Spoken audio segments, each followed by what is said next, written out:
आज आपण प्रकरण क्रमांक 26 नाव आहे सरळ व्याज व चक्रवाढ व्याज हा घटक पाहतोय. आता पहिल्यांदा सरळ व्याजाला इंग्रजीमध्ये काय म्हणतात हे पाहूया. सरळ व्याजाला लिहून घ्या. सरळ व्याजाला इंग्रजीमध्ये सिंपल इंटरेस्ट म्हणतात.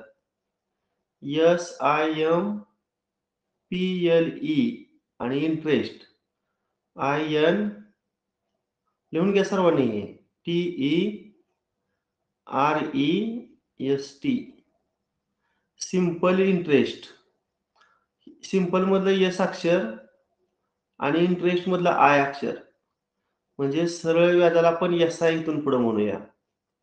सिंपल इंटरेस्टला आपण मराठीत काय म्हणतो? सरळ व्याज. सरळ व्याज. आता चक्रवाढ व्याज ह्याला इंग्रजीमध्ये कंपाऊंड इंटरेस्ट म्हणतात. स्पेलिंग लिहून घ्या. COMPOUND कंपाऊंड आणि इंटरेस्ट वरच्या पद्धतीनं सूत्रल्या INTEREST.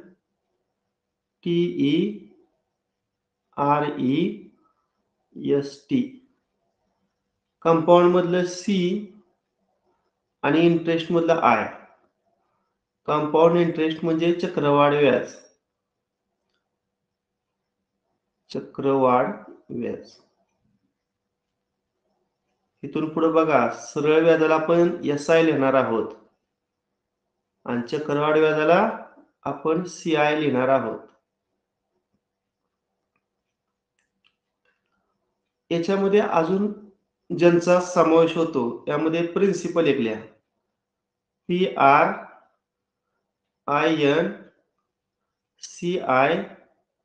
PRINCIPAL principal. प्रिन्सिपलला आपण मराठीमध्ये मुद्दल असं म्हणतो. मुद्दल. घेतलेली रक्कम किंवा काढलेले कर्ज. प्रिन्सिपल. आणि प्रिन्सिपल मधलं पहिलं अक्षर P. मुद्दलासाठी आपण इथून पुढे P अक्षर वापरणार आहे. याच्या अगोदर तुम्ही म वापरलं होतं. म द क. म म्हणजे मुद्दल. आता मुद्दलाला P अक्षर वापरणार आहे. त्यानंतर rate of interest. RATE rate of interest. INTEREST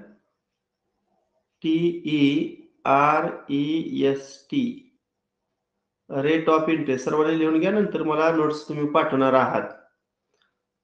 त्याला आपण व्याजाचा दर असं म्हणतो. दशादशी व्याजाचा दर. दर साल दर शेकडा. वर्षाला 100 मागे व्याजाचा दर. व्याजाचा दर. आणि व्याजाच्या दराला पहिलं अक्षर R वापरणार आहोत. जसं प्रिन्सिपल मधलं पहिलं अक्षर P वापरलं मुद्दलासाठी, त्या पद्धतीनं रेट R व्याजाचा दरला आपण R अक्षर वापरणार आहोत.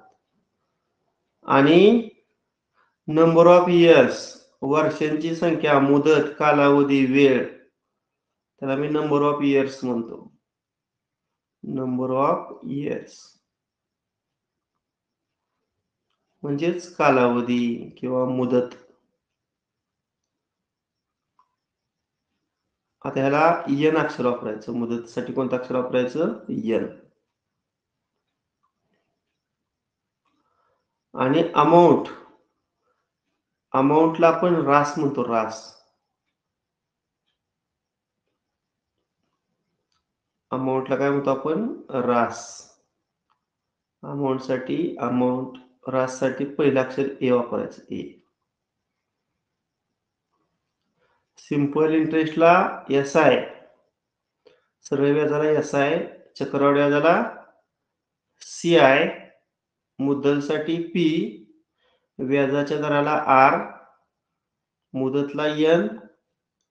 आणि राससाठी कॅपिटल A.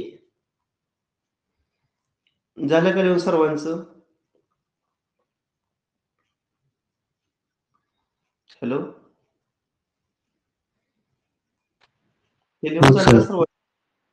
हो सर. हा, ओके. आता यापूर्वी आपण पाहिलेलं सूत्र मला सांगा. तुम्ही जे सूत्र पाहिले सरळ व्याज ते सांगा बघू. 7वी पर्यंत कोणतं सूत्र पाहिले? सरळ म व्याज गुणिले काढण्यासाठी. द गुणिले क भागिले 100. बरोबर आहे. म गुणिले द द गुणिले क क आणि भागिले 100. 100. म म्हणजे काय रे? मुद्दल मुद्दल. मुद्दल मुद्दलाला इंग्रजीत काय म्हणतात? Amount principal principal Principal. मधलं पहिलं कुठलं? पी. पी म म्हणजे काय? व्याजाचा दर. व्याजाच्या दराला इंग्रजीत काय म्हणतात? Rate of interest. व्याजाच्या दरातलं रेट मधलं पहिलं अक्षर कुठलं?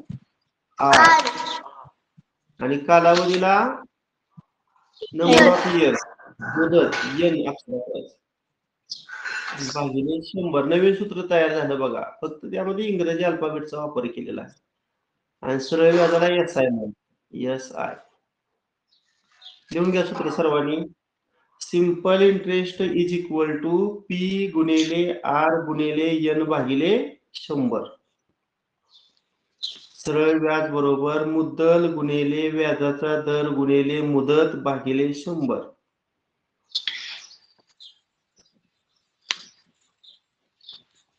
आणि त्याखाली रास.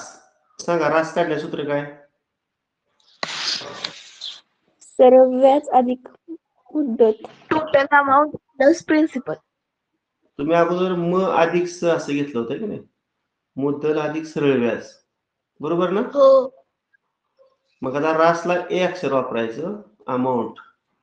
मुद्दलला पी अक्षर वापरायचं आणि सरळ व्याजाला आपण काय वापरलंय? प्रिन्सिपल. SI, simple interest. हे एक नवीन सूत्र लिहून घ्या. Amount is equal to principal plus simple interest. रास बरोबर मुद्दल अधिक सरळ व्याज.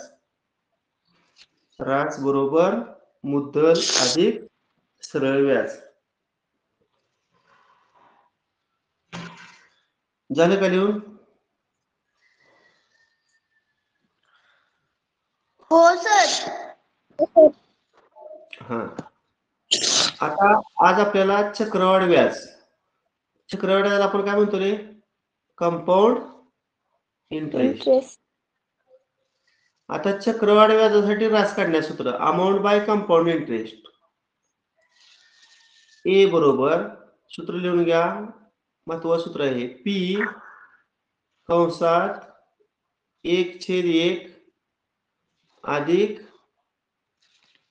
R/100 आणि कंसाचा घातांक n. Amount by compound interest चक्रवाढ व्याजानं रास. ए बरोबर पी कंसात 1/1 अधिक R/100 कंसाचा n.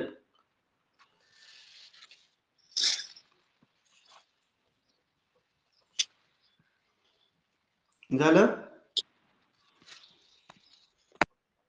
हो सर. हा. आता मला एका अर्थ सांगा. पी म्हणजे काय रे? सॉरी, ए म्हणजे काय? अमाऊंट. इंग्रजीमध्ये अमाऊंट बाय कंपाऊंड इंटरेस्ट, मराठीमध्ये चक्रवाढ व्याजानं रास. पी म्हणजे काय सांगा? प्रिन्सिपल. प्रिन्सिपल. प्रिन्सिपलला मराठी काय म्हणायचं? मुद्दल. आर म्हणजे काय? रेट. रेट ऑफ इंटरेस्ट, व्याजाचा दर. आणि एन म्हणजे काय? मुदत, कालावधी, नंबर ऑफ इयर्स. आता ही झाली रास. आता रास काढल्यानंतर पुन्हा एक सूत्र लिहा, कंपाऊंड इंटरेस्ट. चक्रवाढ व्याज बरोबर चक्रवाढ व्याजानं रास वजा मुद्दल. Compound interest is equal to amount by compound interest minus principal. चक्रवाढ व्याज बरोबर चक्रवाढ व्याजानं रास वजा मुद्दल. लिहिलं का? हो सर. हा. आता या सूत्राचा उपयोग तुम्हाला चक्रवाढ व्याज काढण्यासाठी होतो. परंतु तुम्हाला अशी काही शाब्दिक उदाहरणं विचारली जातात की ज्यामध्ये वाढ आणि घटीचा उल्लेख असतो. मग वाढ इथे लिहून घ्या वाटल्यास. वाढ या आधारित जर तुम्हाला शाब्दिक उदाहरणं विचारली तर या ठिकाणी हे सूत्र वापरायचं. कुठलं? वाढीसाठी एच. कुठलं वर एच सूत्र लिहिलंय सांगा वाढीसाठी? ए बरोबर पी कंसात 1/1 अधिक R/100 कंसाचा n. आता या सूत्राचा उपयोग कुठे करायचा ते सांगतो पहा. समजा एक तुम्हाला शाब्दिक उदाहरण आहे, त्यामध्ये चक्रवाढ व्याजाचा कुठेही उल्लेख नाही. एका शहराची 2010 साली 10,000 एवढी लोकसंख्या होती. प्रत्येक वर्षी त्या शहराच्या लोकसंख्येमध्ये 10% वाढ होते. तर 2012 साली त्या शहराची लोकसंख्या किती असेल? मग 2010 ची जी लोकसंख्या आहे ती पी ची किंमत टाकायची आणि 2012 सालची जी लोकसंख्या विचारली ती ए ची किंमत काढायची. म्हणजे अगोदरची जी लोकसंख्या आहे ती पी आणि 2 वर्षानंतरची जी लोकसंख्या आहे त्याला ए म्हणायचं. कळतंय का? 2010 सालची लोकसंख्या दिलेली असेल आणि 2012 सालची लोकसंख्या काढायची असेल. मग 2010 सालची जी लोकसंख्या दिलेली आहे तिची पी ची किंमत लक्षात ठेवा आणि 2012 सालची लोकसंख्या जी काढायची आहे ती ए ची किंमत मानायची. आता इथं आर म्हणजे काय रे? आपण नेहमी व्याजाचा दर घेतो. इथं लोकसंख्या वाढीचा दर समजलं नाही. प्रतिवर्षी लोकसंख्या 10% न वाढते. म्हणजे आर ची किंमत तुम्ही 10 घेणार आहे. आर ची किंमत काय घेणार आहे? 10 घेणार आहे. आता लोकसंख्येमध्ये वाढ होते, त्यामुळं वाढीचं गणित असलं की आर ची किंमत काय घ्यायची? पॉझिटिव्ह घ्यायची. तर लिहून घ्या आर ची किंमत पॉझिटिव्ह धन घ्यायची. वाढीच्या गणितामध्ये आर ची किंमत पॉझिटिव्ह घ्या. आणि राहिलं एन. एन म्हणजे काय रे? त्या 2 सालामधील अंतर. म्हणजे 2012 सालची लोकसंख्या काढायची आहे. 2010 ची लोकसंख्या दिलेली होती. मग 12तून 10 वजा केल्यावर 2 वर्ष हा त्या 2 सालामधील डिफरन्स आहे. म्हणजे एनच्या ठिकाणी तुम्ही काय भरणार आहात? तर 2 भरणार आहात. समजलं का? वाढीचं गणित आल्यावर गणित कसं सोडवायचं. आणि ए ची जी किंमत येईल ती 2012 सालची काय असेल? तर लोकसंख्या असेल. म्हणजे वाढीचं गणित असेल तरी सुद्धा तुम्ही हे सूत्र वापरू शकता. समजलं? हो सर. सर आता घटीचं गणित एखादं समजा आलं, इथे लिहून घ्या तुम्ही घट. तरी सुद्धा ते सूत्र लिहा पुन्हा एकदा घटीच्या गणितामध्ये. Amount by compound interest is equal to principal in bracket 1/1 plus R divided by 100 आणि घातांक एन. आता या टाईपचं एक उदाहरण तुम्हाला सांगतो. 2010 साली एका गावामधील झाडांची संख्या 5,000 होती. प्रतिवर्षी वृक्ष तोड 5% होत असेल तर 2012 साली त्या गावामध्ये किती झाडे असतील? आता या गणितामध्ये पी म्हणजे काय रे? 2010 सालची त्या गावातील झाडांची संख्या आणि ए म्हणजे काय? तर 2012 साली त्या गावातील झाडांची संख्या. आर म्हणजे काय? वृक्ष तोडीचा दर. किती टक्के वृक्ष तोड होते? 5%. म्हणजे हिथं मात्र वृक्ष तोड होते, वृक्षांच्या संख्येत घट होते. त्यामुळे आर ची किंमत आपण -5 घेणार आहे. -5 म्हणजे घटीचं गणित असलं की आर ची किंमत काय घ्यायची? निगेटिव्ह, ऋण घ्यायची. हे लिहून घ्या. आर ची किंमत निगेटिव्ह. आर ची किंमत काय घ्यायची? निगेटिव्ह. आणि मग एन म्हणजे त्या 2 सालामधील डिफरन्स. 2012तून 2010 वजा केल्यानंतर 2 वर्षाचा डिफरन्स आहे. म्हणजे एन ची किंमत काय तुम्ही भरणार आहे? 2 भरणार आहे. आणि जेव्हा घटीचं गणित असतं तेव्हा पी ची किंमत आणि ए ची किंमत यात मोठी किंमत कुठली असणार सांगा बरं? 2010 साली झाडं जास्त असतील का 2012 साली झाडं जास्त असतील रे? वृक्ष तोड 2012 12 साली कमी जाड असतील म्हणजे ए ची किंमत काय असणार आहे तर पी पेक्षा लहान असणार आहे. वाढीच्या गणितात काय होत होतं मगाशी पी ची किंमत त्यापेक्षा ए ची किंमत जास्त होती. इथं ए ची किंमत काय होणार आहे कमी होणार आहे.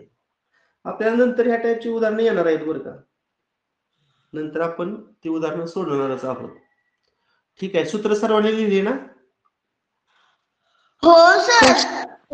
हा आता आपण प्रत्यक्ष उदाहरणाला सुरुवात करूया.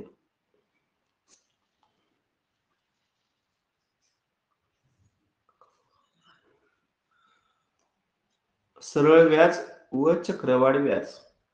चला प्रश्न वाचा. रोहितनं मोहितकडून 3 वर्ष वापरलेले जुने यंत्र 8,57,375 रुपयाला विकत घेतले. घसाऱ्याचा दर, घसारा म्हणजे काय रे घट, म्हणजे त्या यंत्राच्या किमतीमध्ये काय होते घट होते. घसारा म्हणजे काय सांगितलं घट. हा घसाऱ्याचा दर दरसाल दर शेकडा 5% धरला तर मोहितने ते यंत्र किती रुपयाला घेतले असेल. मला सांगा कुणाकडून कुणी विकत घेतलं रे? रोहितने मोहितकडून. म्हणजे कुणाकडून घेतलं? मोहितकडून. कुणी घेतलं? रोहितनं. हा म्हणजे अगोदर ते यंत्र मोहितकडे होतं आणि त्याच्याकडून ते यंत्र रोहितकडे गेलं. हा आता बघा रोहितनं मोहितकडून 3 वर्ष वापरलेले जुने यंत्र 8,57,375 ला विकत घेतले. आता मला सांगा 8,57,375 ही कुणाची किंमत असेल रे?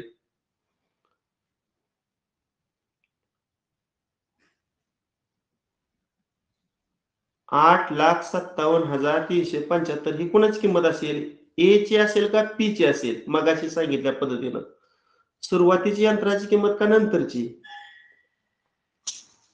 सुरुवातीची. आणि शेवटी विचारलंय काय मोहितनं ते यंत्र किती रुपयांना घेतले असेल? काय विचारलंय? मोहितने ते यंत्र किती रुपयांना घेतले असेल. म्हणजे मोहितनं जे यंत्र घेतलं त्याची किंमत पी आणि रोहितनं जे यंत्र घेतलं त्याची किंमत ए. मोहितकडून घेतलंय त्यामुळं पी ची किंमत म्हणजे मोहितची त्या यंत्राची किंमत आणि ए म्हणजे रोहितची त्या यंत्राची किंमत. हा आता बघा मोहितनं ते यंत्र किती रुपयांना घेतले असेल म्हणजे आपल्याला या ठिकाणी पी काढायचं आहे. पी काय करायचं आहे काढायचं आहे. आणि ए म्हणजे रोहितनं मोहितकडून किती रुपयाला ते यंत्र घेतलेलं आहे विकत? 8,57,375 रुपये. हे महत्वाचं कळलं पाहिजे. पी आणि ए मी सांगितलं घटीचं गणित आहे हे घटीचं. कारण जुनं यंत्र असल्यामुळं त्या यंत्राच्या किमतीमध्ये काय होती प्रत्येक वर्षी घट होते. घटीच्या किमतीमध्ये आर ची किंमत काय असते? मगाशी सांगितलंय आर ची किंमत कशी असते? निगेटिव्ह. म्हणजे या ठिकाणी ए ची किंमत ही पी च्या किमतीपेक्षा काय असणार आहे कमी असणार आहे. ए ची किंमत कमी असणार आहे रे घटीच्या गणितामध्ये. हा ए ची किंमत ही पी पेक्षा काय असणार आहे कमी असणार आहे. हा आता मला सांगा आर ची किंमत काय घेऊ सांगा. आर घसाऱ्याचा दर घटीचा दर किती टक्केनं त्या यंत्राच्या किमतीत घट होते? 5%. 5% म्हणजे आर ची किंमत निगेटिव्ह 5 घ्यायची. काय घ्यायची? ऋण 5. आणि एन म्हणजे किती कालावधीचा डिफरन्स आहे रे? किती लिहिले की 3 वर्ष. यांची किंमत काय घ्यायची? 3. मगाशी गणित सांगितलेलं सांगा आता वाढीचं गणित असू द्या किंवा घटीचं गणित असू द्या तिथं आपण ए चं सूत्र वापरणार आहे. ए चं सूत्र काय आहे? पी कंसात 1/1 प्लस R/100 n. कंस पूर्णांक कंसाचा घातांक किती n. n आता इथं तुम्हाला a ची किंमत दिलेली आहे. किती दिलेली आहे a ची किंमत डाव्या साईडला? 8,57,375 8,57,375 बरोबर. आता उजव्या साईडला p कंस 1/1. आता r ची किंमत आपण काय घेतलेली आहे? ऋण 5. त्यामुळं ते ऋण चिन्ह मी मध्ये टाकतो. ऋण 5 म्हणजे या ठिकाणी मध्ये ऋण टाकलं तर वर 5 होईल. म्हणजे मध्ये वजा चिन्ह झालं. छेद किती आहे? 100. आणि वरचा घातांक किती आहे? 3. हा. आता उजवी बाजू आपण सॉल्व्ह करूया. 5 एके 5 भाग जाते बघा छेदाला. 5 दुनी 10 आणि शून्याला 0. तिरकस गुणाकार करा. 1 गुणिले 20 20. पुन्हा दुसरा तिरकस गुणाकार 1 गुणिले 1 1. आणि छेदाचा गुणाकार 20 एके 20. आणि घातांक किती? 3. हा 20तून 1 गेले किती आलं मग? 19 19. आणि छेदामध्ये 20 20 आणि कंसाचा घन. घन हा आता 19चा घन पाठ आहे का तुमचा? 19चा घन. हम्म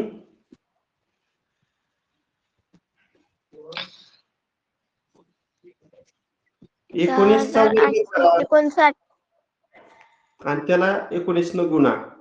म्हणजे 19चा वर्ग किती सांगा?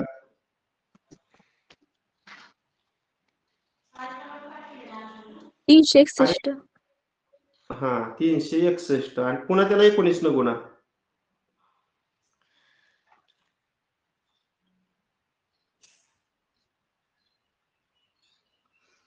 सहा हजार आठशे एकोणसाठ. किती येतोय? 6,859 6,859 आणि छेदामध्ये 20चा घन किती रे? 20चा वर्ग 400. 400 गुणिले 20 करा. 400 गुणिले 8,000 8,000 आहे ना, बरोबर आहे. आता काय करूया? हा पूर्णांक आपण डाव्या साईडला नेऊया. डाव्या साईडला मूळचं कुठले अंक आहे? 8,57,375. आता तिकडे जे 8,000 छेदात आहे ते डावीकडे आल्यानंतर अंशात होणार. आणि तिकडे जे अंशामध्ये 6,859 आहे ते डावीकडे आल्यावर काय होणार? छेदात होणार. आता त्या बाजूला फक्त पी राहिलं. आता तुम्हाला मात्र पाढपाठ पाहिजे बरं का. आता उदाहरणार्थ 19चा पाढा तर माहितच असायला हवा. हा आता 68 19च्या पाढ्यात आहे का सांगा? नाही. पण 68च्या अगोदरची 19च्या पाढ्यातली संख्या कुठली? 19 त्रिक 57. मग 68 मधून 57 वजा करा. 11. 11 व 5 घेतलं 115. 19 बरोबर ना? 114 19 सक 114. राहिले किती? 1. त्यावर घेतलं 9 आणि 19 एके 19 आता वर 19 न भाग आपण 85च्या अगोदरची 19च्या पाढ्याची संख्या सांगा. 19 चोक 76. 76 85 मधून 76 गेल्यावर राहिले किती? 9. 9 7 97. 19 पाचा 95. 97 मधून 95 गेलं 2. 2 3 23. 19 19. 23 19 गेलं 4. 4 7 47. 19 दुनी 38. 38 47 वजा करा 9. 9 5 95 आणि 19 पाचा 95. आता पुन्हा 19 न भाग घालू. 19 चा वर्ग 361 आहे ना. 19 गुणिले 19. आता वर्ग बघू. 19 दुनी 38. 45 मधून 38 वजा करा. 7. 7 1 71. 19 त्रिक 57. 71 मधून 57 वजा करा. 71 मधनं 57 वजा करा. किती येते? 14. त्याच्यावर 2 घेतलं. 142. म्हणजे 19 7 133 वजा करू 142 मधनं. किती वजा बाकी आली? 9. यावर घेतला 5 आणि 19 5 95. आता पुन्हा 19 न भाग घालू. 19 19 4 7 47. 19 दुने 38. 38 आणि किती 47 9. 9 5 95 आणि 19 5 95. म्हणजे 125 गुणिले 8000. मग 8000 वरचं 2 3 शून्य अगोदर देतो. 8 45 40 चला 4 8 दुनी 16 आणि 4 20 चला 2 8 1 8 आणि 2 10. म्हणजे 10 लाख. 10 लाख म्हणजे पर्याय क्रमांक 1. म्हणजे 10 लाख रुपयांना घेतले असेल. थोडं कॅल्क्युलेशन जास्त आहे, परंतु ज्यांचे पाठ आहेत त्यांना हे पटकन सुटेल. ठीक आहे. प्रश्न दुसरा पहा. दर साल दर शेकडा 12% दराने रुपये 30,000 चे 1.5 वर्षाचे चक्रवाढ व्याज किती होईल? आता इथं मला सांगा पी ची किंमत किती रे? पी म्हणजे मुद्दल. मुद्दल किती आहे? 30,000. 30,000. बरोबर 30,000. त्यानंतर आर म्हणजे व्याजाचा दर. किती आहे व्याजाचा दर? 12%. 12% म्हणजे तर 12 घेतो. आणि एन म्हणजे कालावधी किती आहे? 6 महिना. 1.1/5 लिहिलं तरी चालतं. 1.5 वर्ष. आणि विचारलंय काय? चक्रवाढ व्याज म्हणजे कंपाऊंड इंटरेस्ट विचारलेलं आहे. आता पहिल्यांदा चक्रवाढ व्याजानं रास काढण्याचं सूत्र सांगा. ए बरोबर मगाशी लिहून दिले या. A बरोबर कौस कंसात 1/1 प्लस आर शंभर कंसात कंसाचा घातांक एल. आता याच्यामध्ये तीच किंमत किती ठेवूया? 3,000. सूत्रामध्ये उजव्या साईडला 30,000. 1/1. आर ची किंमत किती ठेवूया? 12. आणि छेदामध्ये 100. आणि एन ची किंमत किती ठेवूया? 1.5. 1.5. आता बघा हे कंसाबाहेरचं 30,000 तसंच राहणार. आता फक्त काय करायचं माहिती आहे का? इथं 1.5 आहे की नाही? 1.5. 1.5 म्हणजे आपण दोघांचा घातांकाच्या नियमानुसार पाया समान ठेवूया. पाया काय ठेवूया? समान ठेवूया. पाया म्हणजे कंसातील 1/1 अधिक 12/100 हे हाय असं ठेवूया. आता मी काय बदल करणार नाही. फक्त मी 1.5 ची फोड कशी करू सांगा? एका ठिकाणी 1 लिहितो आणि एका ठिकाणी 0.5 लिहितो. म्हणजे त्या घातांकांची बेरीज 1 आणि अर्धा यांची बेरीज 1.5. कळलं का काय केलं ते? 1 आणि अर्धाची बेरीज किती? 1.5. हा फक्त बदल लक्षात ठेवा. आता पुढं हे 30,000 आहेच. आता पहिला आहे असं लिहितो कारण घातांक 1 आहे त्यामुळे त्याला काय बदल करायची गरज नाही. आणि वर घातांक 1 नाही लिहिला तरी सुद्धा चालतो. फक्त बदल करायचे तो दुसऱ्या कंसात करायचे. काय करायचा बदल सांगा? हे जे दशादशे व्याजाचा दर आहे, कालावधी अर्धा वर्ष म्हणजे काय रे? 6 महिने. मग 6 महिने मग काय करूया आपण? त्या 0.5 जागेवर 1 करूया. 0.5 जागेवर 1 करूया. आणि ह्या 12च्या जागेवर 6 करूया. 12च्या जागेवर काय करूया? 6. एवढा बदल करायचा. वर जर दुप्पट केली तर ह्या 12ची निमपट करायची. कळतंय का? ह्या 0.5 ची दुप्पट केली 1 आली ना, अर्ध्याची दुप्पट 1. मग ह्या 12ची निमपट किती आली? 6. एवढा फक्त बदल लक्षात ठेवा. आता आपण नेहमीप्रमाणे सॉल्व्ह करूया. इथे बघा 4 त्रिक 12 आणि खाली 4 दुने 8 आणि 4 पंचे 20. आता इथं बघा 2 त्रिक 6 आणि खाली 2 पंचे 10 आणि शून्याला 0. सोडवूया आता. हे कंसाबाहेरचं 30,000 गुणिले. आता कंसामध्ये तिरकस गुणाकाराची बेरीज करा. 25 एके 25 आणि दुसरा तिरकस गुणाकार 3 एके 3. करा 25 आणि 3 ची बेरीज किती मग?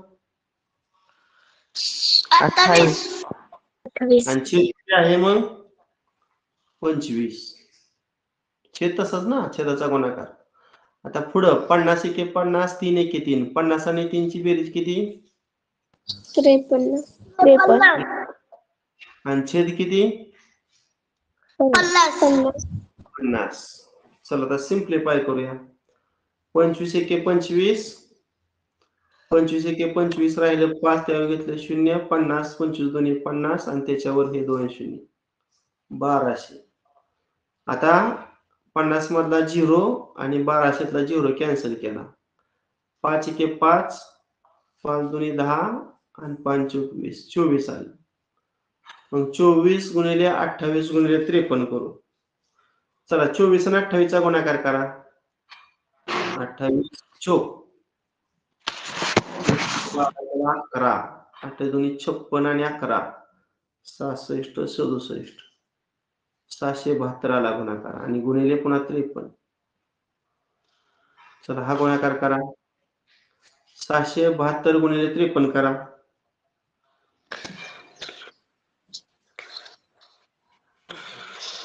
हा गुणाकार येते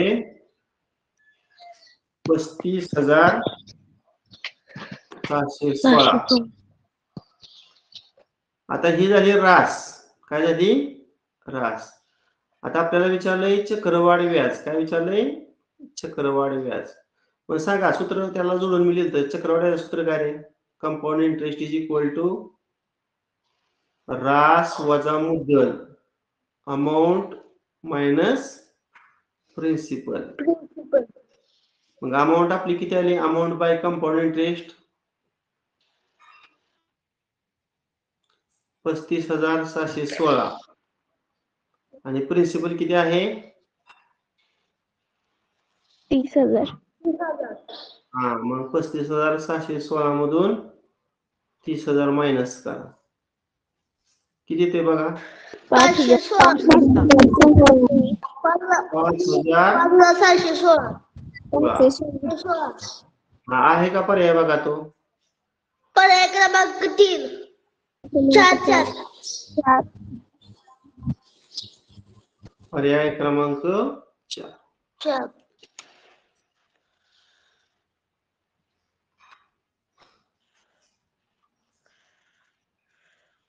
योगेशनं एका बँकेत 32,000 रुपये सरळ व्याजानं 2 वर्षासाठी ठेवले.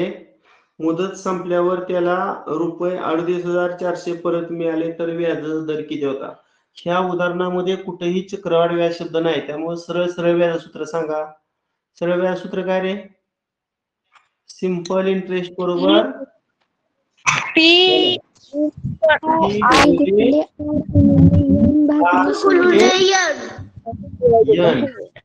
भागिले 100. 100. अगदी बरोबर. आणि त्यानंतर एक सूत्र अजून आहे, सांगा पण काय? अमाऊंट म्हणजे रास बरोबर सिंपल इंटरेस्ट प्लस प्रिन्सिपल ना. P. म्हणजे रास बरोबर मुद्दल अधिक सरळ व्याज अशी दोन सूत्र आहेत बघा सरळ व्याजाची. आता 32,000 ही कोणाची किंमत येणार आहे? हे मुद्दल आहे प्रिन्सिपल. आणि मुदत संपल्यानंतर त्याला जी रक्कम मिळाली का नाही ती व्याजासहित रक्कम मिळाली. व्याजासहित मिळणारी रक्कम म्हणजे त्याला आपण रास म्हणतोय की नाही ए. मग आता या 2 नंबरच्या सूत्रामध्ये ए च्या ठिकाणी आपण किती भरूया? 38,400 भरूया. आणि सिंपल इंटरेस्ट किती भरूया? वर काढायचे ते सिंपल इंटरेस्ट काढूया. आणि प्रिन्सिपल तुम्हाला किती दिले बघा वर? 32,000. 32,000. हा आता 32,000. 38,000च्या बाजूला 32,000 नेल्यावर काय होईल? वजा होणार. वजा 32,000.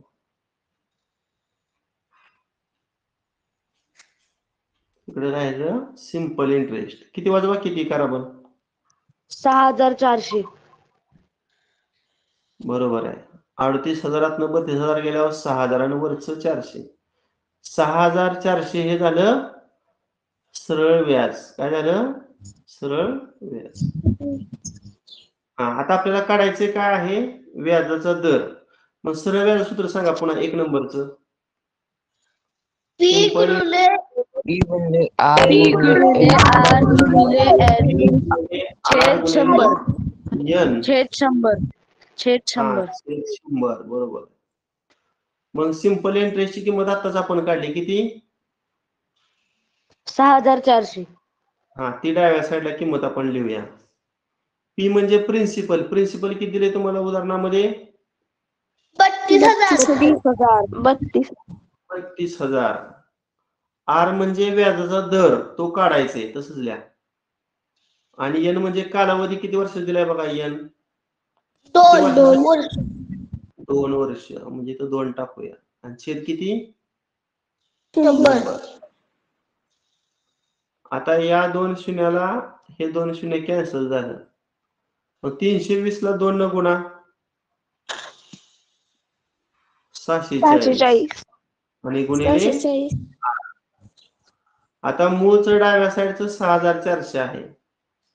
आता उजवीकडचं 640 गुणिले आहे ते डावीकडे गेल्यानंतर काय होणार? भागिले होणार. सांगा आता इथं सिम्प्लिफाय करा. किती लार्ज किंमत रे? ह्या शून्याला 10 सर. 10 सर. 10. 1 शून्य म्हणजे दशादशी व्याज दर किती आला? 10. म्हणजे पर्याय क्रमांक किती? 4. 4. प्रश्न 4 पहा.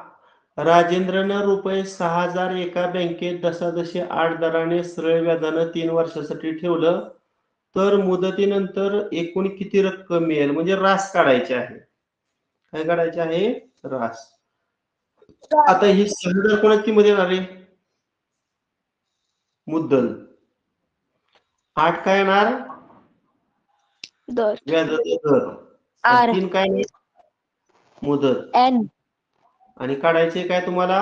रास म्हणजे ए. आता इथं सरळ व्याज शब्द आहे त्यामुळे इथं सरळ व्याज काढण्याचं सूत्र सांगा. काय सरळ व्याज सूत्र? सिंपल पी गुणिले आर गुणिले एन छेद 100. पी गुणिले आर गुणिले एन छेद 100. आणि दुसरं सूत्र काय आहे अमाऊंटचं? रास बरोबर मुद्दल सरळ व्याज आहे की अशी 2 सूत्र आहेत. आता दुसऱ्या सूत्रामध्ये मला वाटतं किंमत टाकायची ना रे. मुदतीनंतर किती रक्कम मिळेल? बरं अगोदर पहिलं सूत्र वापरूया आणि सिंपल इंटरेस्ट काढूया. चला पहिल्या सूत्रामध्ये सिंपल इंटरेस्ट सांगा. पी गुणिले आर गुणिले एन. पी ची किंमत किती भरूया? 6,000. 6,000 बरोबर. गुणिले आर ची किती भरूया? 8. आणि गुणिले एन ची 3 आणि भागिले 100. बर. आता या 2 शून्याला हे 2 शून्य कॅन्सल झालं. करा गुणाकार. 60 गुणिले 8 + 24. 1440. 24 सक 144 आणि त्या 1 शून्य 1440. ही झालं सरळ व्याज. आपल्याला मुदतीनंतरची रक्कम काढायची म्हणजे रास काढायचे. मग रासचं सूत्र 2 नंबरचं बघा वर लिहून दिलं या. मुद्दल अधिक सरळ व्याज आहे की नाही. मग मुद्दल किती दिलेली आहे? 6000. आता सरळ व्याज किती आलं? 1440. हा, ह्या दोघांची बेरीज करा. 7440. 7440. 7440.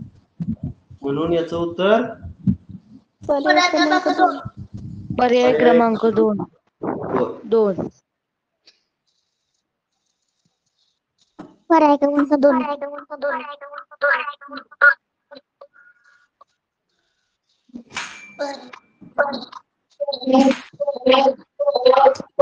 पुढचा प्रश्न पहा. 5वा ना. एकच मिनिट. हा, दशादशे 10 दराने एका मुद्दलाचे 2 वर्षाचे चक्रवाढ व्याज व सरळ व्याज यातील फरक 20 रुपये आहे, तर त्याच रकमेचे 8% दराने 6 वर्षाचे सरळ व्याज किती?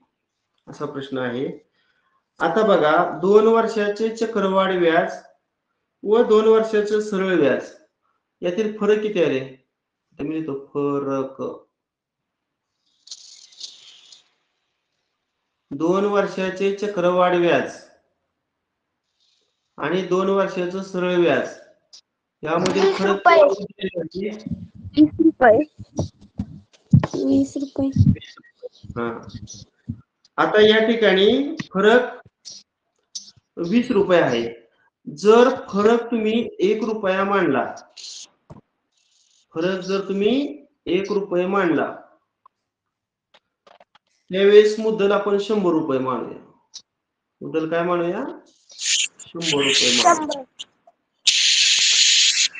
जर फरक 1 असेल तर मुद्दल 100 रुपये. व्याजातील फरक जर 1 असेल तर मुद्दल 100 रुपये. आता इथं व्याजात फरक किती रे वर बघा? 20 रुपये.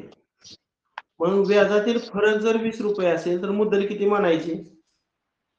2000. 100 गुणिले 20. हा, बरोबर आहे. किती? 2000 रुपये ही मुद्दल मानायची. आता आपलं मगाशी सूत्र काय पाहिजे रे? बघा, सिंपल इंटरेस्ट बरोबर काय सूत्र पाहिले आपण? P into R into N upon 100. N छेद 100. छेद 100. आता या सूत्रामध्ये आपण प्रिन्सिपल बोलूया. आपण प्रिन्सिपल 2000 घेतलेले आहे, म्हणजे मुद्दल किती घेतली? 2000. आणि रेट ऑफ इंटरेस्ट म्हणजे व्याजाचा दर या ठिकाणी शेवट बघायचा. इथं व्याज दर किती आहे? 8% दराने, म्हणजे व्याजाचा दर 8 घ्यायचा. आणि एन म्हणजे कालावधी. किती कालावधी घेतलाय? 6 वर्षाचं सरळ व्याज काढायचं, म्हणजे 6 लिहायचं. आणि भागिले किती? बरं. आता या 2 शून्याला हे 2 शून्य कॅन्सल करा, म्हणजे 20 आणि 8 आणि 6 चा गुणाकार 8 × 48. म्हणजे 60. 0 बे 8 16 हा चला 1 बे 4 8 आणि 1 9. म्हणजे अशा पद्धतीने 8% दरानं 6 वर्षाचं सरळ व्याजाचे 960 रुपये. म्हणजे याचं उत्तर पर्याय क्रमांक किती? 2. ठीक आहे. प्रश्न क्रमांक 6. रमेश व सुरेशने प्रत्येकी 12,000 रुपये एकाच व्याज दरानं सरळ व्याजानं कर्ज घेतले. रमेशनं 1 वर्ष 6 महिन्यांनी व सुरेशनं 2.5 वर्षांनी कर्ज फेडले. दोघांनी मिळून बँकेमध्ये मुद्दल व व्याजासह 26,550 रुपये भरले, तर व्याजाचा दर किती? आता आपण असं करूया, रमेशनं किती कालावधीनंतर कर्ज फेडलं? रमेशनं किती कालावधीनंतर कर्ज फेडलं? 1 वर्ष आणि 9 महिने. 1 वर्ष आणि 9 महिन्याचं वर्ष किती होणार रे? 9 महिन्याचं वर्ष किती होणार? महिन्याचं वर्षात करताना 9 ला 12 न भागूया. हा? 304. हा. आता म्हण पूर्णांक अपूर्णांक आहे त्याचं अंशाधिक अपूर्णांकात रूपांतर करा. 12 एके 12 आणि 12 आणि 9 ची बेरीज किती? 21. 12 झालं. आता त्याला सिम्प्लिफाय करा. 3 भाग घालवा. 3 7 21 आणि 3 चौक 12. म्हणजे रमेशनं 7/4 वर्षामध्ये काय केलं? ते कर्ज फेडलं. रमेशनं किती कालावधीमध्ये कर्ज फेडलं? 7/4 वर्षामध्ये. आता त्याच्या जोडीला दुसरा आहे सुरेश. सुरेशने किती कालावधीनंतर कर्ज फेडलं? 2.5 वर्ष. 2.5 वर्ष कसं लिहायचं रे? 2 आणि अर्धा बरोबर ना? 2 4 4 आणि 1 5 5/2 किती होणार कालावधी? सुरेशनं कर्ज 5/2 वर्षामध्ये फेडलं. आता बघा रमेशनं कर्ज 7/4 वर्षामध्ये फेडलं आणि सुरेशनं त्याचं कर्ज 5/2 वर्षामध्ये फेडलं. आता आपण असं करूया, आपल्याला काढायचे व्याजाचा दर किती, म्हणजे आर ची किंमत काढायची. मग रेट ऑफ इंटरेस्ट आपण पुरता एक्स मानूया. रेट ऑफ इंटरेस्ट काय म्हणला? एक्स. आता पहिल्यांदा रमेशसाठी मी आर वापरतोय पा. रमेशसाठी काय वापरतोय? आर. आता सरळ व्याज सीआय के सिंपल इंटरेस्ट मी एसआय किंवा आय म्हणू शकतो. सरळ व्याज बरोबर काय सूत्र लिहिलंय? पी गुणिले आर गुणिले एन आणि भागिले किती? 100. आय बरोबर पी गुणिले आर गुणिले एन भागिले 100. हा, पी म्हणजे प्रिन्सिपल. प्रिन्सिपल म्हणजे मुद्दल किंवा कर्ज. हा, आता किती कर्ज घेतलं होतं रमेशनं? दोघांनी पण समानच कर्ज घेतलं होतं. किती? 12,000 कर्ज घेतलं होतं. त्यामुळे तर पी ची किंमत मी 12,000 भरतो. आर आर म्हणजे व्याजाचा दर. व्याजाचा दर काढायचे, त्यामुळे आपण तो एक्स मानला. आणि एन म्हणजे किती कालावधीसाठी कर्ज घेतलं होतं? 1 वर्ष आणि 9 महिने. आणि 1 वर्ष 9 महिन्याला आपण 7/4 लिहिते. मग त्यातलं 7 अंशामध्ये येतो आणि 4 कुठे येतो? छेदामध्ये येतो. आणि त्यातलं छेदामधलं 100 मल्टिप्लाय 4 ला करतो. हे सिम्प्लिफाय करूया. ह्या 2 शून्याला हे 2 शून्य कॅन्सल. 4 एके 4 4 त्रिक 12 शून्याला 0 आणि 30 गुणिले 7 करा. 200 एक्स. 210. हा, म्हणजे रमेशला बसणार जे व्याज आहे ते 210 एक्स बसलं. आता दुसरा कोण आहे ते जोडीला? सुरेश. आता सुरेशचं आपण सरळ व्याज काढूया. पुन्हा ते सूत्र कुठलं? पी गुणिले आर गुणिले एन भागिले 100. आता पी म्हणजे सुरेशनं घेतलेलं कर्ज. सुरेशनं घेतलेलं कर्ज सुद्धा किती आहे? 12,000च आहे. आता व्याजाचा दर इथं पण एक्सच मानतो. आणि सुरेशनं किती कालावधीनंतर कर्ज फेडलं होतं? 2.5 वर्ष. 2.5 वर्ष म्हणजे किती महिने? 5/2 वर्ष. मग 5 अंशामध्ये येतो आणि 2 छेदामध्ये येतो आणि गुणिले छेदामधलं 100 आहे असं. आता या 2 शून्याला हे 2 शून्य गेलं. बेक बे बेस 12 आणि शून्याला 0 करा गुणाकार. 60 गुणिले 5 300 x. Multiply x. हा, आता बघा दोघांनी मिळून बँकेमध्ये मुद्दल आणि व्याजासह किती रुपये भरले रे? 26,550 रुपये भरलंय की नाही? आता मला सांगा रमेशचं कर्ज किती होतं? 12,000. आणि रमेशनं भरलेलं व्याज किती आहे आता काढले आपण वर 210x. सुरेशनं काढलेलं कर्ज किती 12,000 आणि सुरेशनं भरलेलं व्याज किती 300. आणि अशा पद्धतीने दोघांचं कर्ज दोघांचं व्याज असं मिळून त्यानं 26,550 रुपये भरलं असं एक समीकरण तयार करायचं. आता ह्या 12,000ची आणि या 12,000ची बेरीज करा किती येणार 24,000 24,000 हजार आणि 210x आणि 300x ची बेरीज करा 300 आणि 200 510 510 x 2x. आता 24,000 डावीकडे घ्या मग सांगा किती वजा बाकी 26,550 मधून 24,000 वजा करा किती वजा बाकी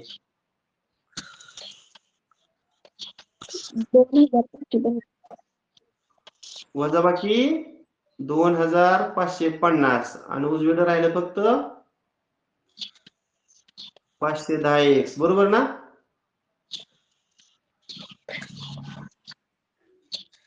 आता आपण काय करूया 510 ला डावीकडे आणूया म्हणजे 2,550 भागिले 510 होणार इकडे फक्त x राहिले की नाही. आता या शून्याला शून्य गेला 51 ची किती पट 255 बघा 51 ची किती पट 5 पट 5 पट 5 पट. म्हणजे ह्याला आपण r म्हणलं होतं व्याजाचा दर किती आला 5%. 5 म्हणजे पर्याय क्रमांक 1 पर्याय क्रमांक 1 पर्याय क्रमांक एक. 1. प्रश्न क्रमांक 7 दशादशे 10 दराने एकमेची 5 पट होण्यास किती कालावधी लागतो.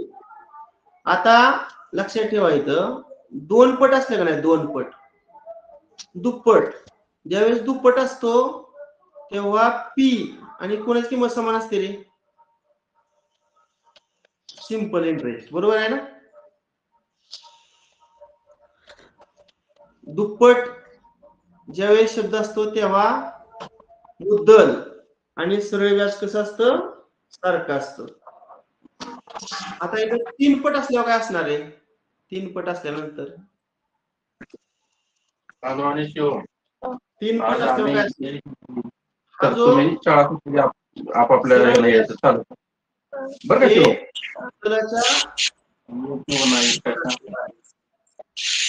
असं 4 पट असल्यानंतर जे सरळ व्याज आहे ते मुद्दलाच्या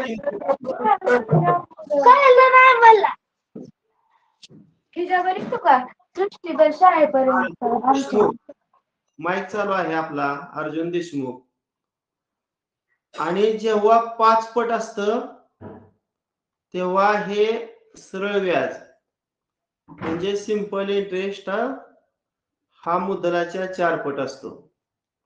ही काही ठराविक गोष्टी लक्षात तुम्ही ठेवणं आवश्यक आहे. आता आपलं नेहमीचं सूत्र काय आहे सिंपल इंटरेस्ट म्हणजे सरळ व्याज बरोबर प्रिन्सिपल पी गुणिले rate of interest R divided by time period number of years n आणि भागिले 100. आता मी काय करणार आहे इथं 5 पट आहे म्हणून सिंपल इंटरेस्टच्या जागेवर मी 4 पी ठेवणार आहे म्हणजे सरळ व्याज हे मुद्दलाच्या 4 पट घेणार आहे आणि पी तसंच लिहिणार आहे आणि आर म्हणजे व्याजाचा दर आणि व्याजाचा दर वर दिलाय 10 आणि गुणिले n आणि भागिले 100. आता या पी ला हा पी कॅन्सल करणार आहे म्हणजे पी कॅन्सल होते पुन्हा ह्या शून्याला हा शून्य कट करणार आहे. आता उजवीकडे जे भागिले 10 आहे ते डावीकडे आल्यावर गुणिले होणार म्हणजे 4 गुणिले 10 होणार इकडे फक्त n राहते.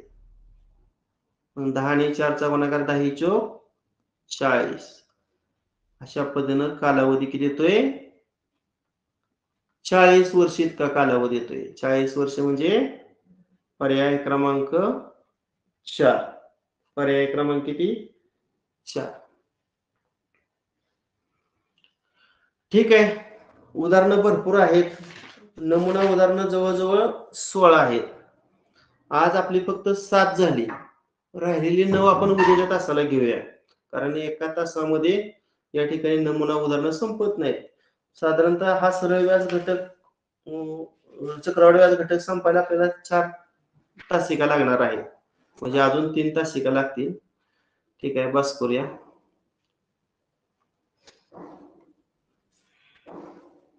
Okay, bye.